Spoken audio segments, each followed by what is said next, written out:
নিম্বু soda বানাতে গেলে প্রথমে আমরা 2 গ্লাসে কয়েক চামচ জলজিরা নিয়ে নিব।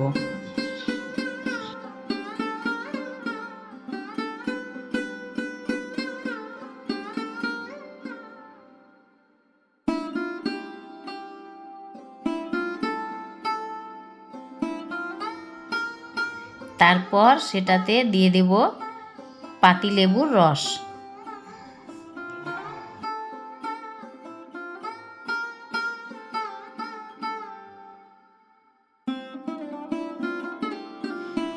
এরপর এটাতে অ্যাড করব সুগার সিরাপ কয়েক চামচ। আপনারা যেরকম মিষ্টি খেতে পছন্দ করেন সেরকম দিবেন।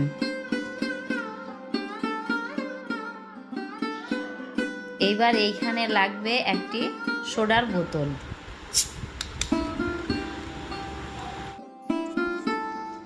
তারপর সোডাগুলো গ্লাসের মধ্যে ঢেলে নিব।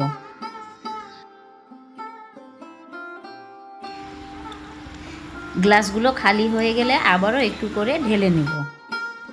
এরপর দিয়ে দিব সামান্য একটু বিট লবণ। এরপরে একটু ভালো করে নাড়িয়ে নিব।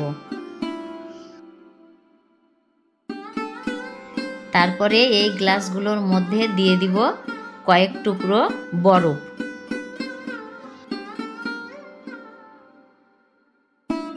গার্নিশের জন্য উপরে দিয়ে দিব লেবুর টুকরো।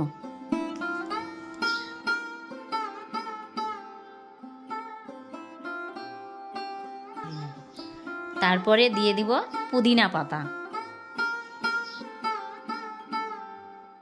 ব্যাস, এই তীব্র গরমকে হার মানানোর জন্য তৈরি হয়ে গেল আমাদের নিম্বু সোডা।